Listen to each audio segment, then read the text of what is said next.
The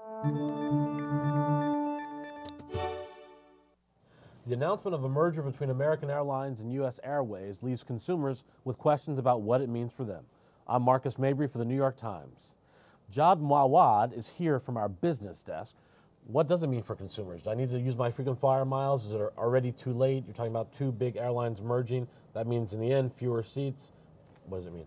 Well, it can mean a lot of things. It's going to be a bigger airline. So if you're an American Airlines frequent flyer, you're getting now access to a much bigger network. If you're a US Airways frequent flyer member, you're getting access to a much bigger network. So if you're looking at it through this angle, a merger today of these airlines means more destinations, more flights, more options, more hubs to connect through. I think the other question overall is what does it mean for the market? What does it mean for fares? What does it mean for direct flights? What does it mean to service to many small communities? And there, I think, you know, the impact of consolidation is going to have an impact on fares and on the market. And in the end, maybe fares. We do expect fares long term to go up or not? Is that decided or not? Do we know? Well, it's not quite decided yet, but the industry has long wanted to consolidate. For the past 10 years, there's been a lot of overcapacity in the market, more seats than passengers. So the industry has lost a lot of money and has long sought to consolidate in order to take the excess seats out. I get it. So that should mean healthier airlines, which in the end should be better for service because they stay alive. They stay alive, they're profitable, they can invest in service, they can put Wi-Fi on planes, they can put business class seats for those who fly business, better seats.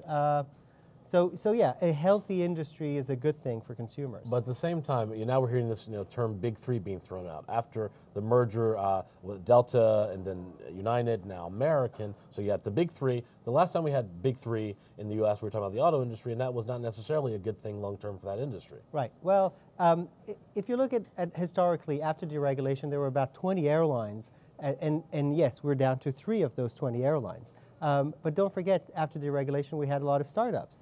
And in fact, we shouldn't really talk about Big Three. We really ought to talk about Big Four. Southwest is as big domestically as any of these Big Three, American, Delta, and United. And of course, there are all the low-cost carriers that keep competitive pressure and help keep prices down in the industry. Is this really about saving American Airlines? I mean, you write about in your piece, it's up right now, $12 billion in losses since 2001 in American? Yeah, so American is in bankruptcy. It filed for bankruptcy a year ago, and it's the last of the major airlines to have filed for bankruptcy. All the other ones, Delta and United, filed for bankruptcy, restructured their business, merged, and essentially knocked American off its perch. And few analysts saw a solid business plan for American outside of a merger. American was simply too small to be able to compete globally with Delta and United. So that's what that merger does. All right, so this is not a fait accompli yet, though. The announcement has come out. What are the obstacles between going from today to this merged airline tomorrow? Right, so since American is in bankruptcy, the deal has to be approved by a bankruptcy judge. That's not going to be a problem.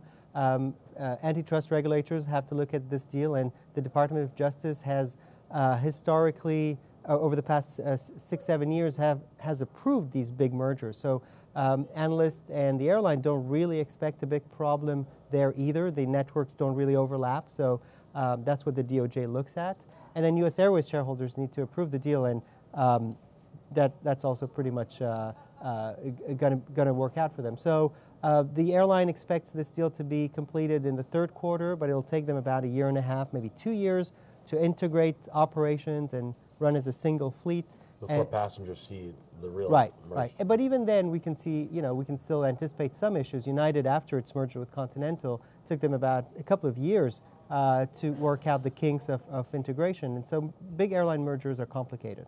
All right, well, we look forward to you leading us all the way. Thank you. Thanks, John. That's all for now, but please stay with us at nytimes.com for more. I'm Marcus Mabry for the New York Times.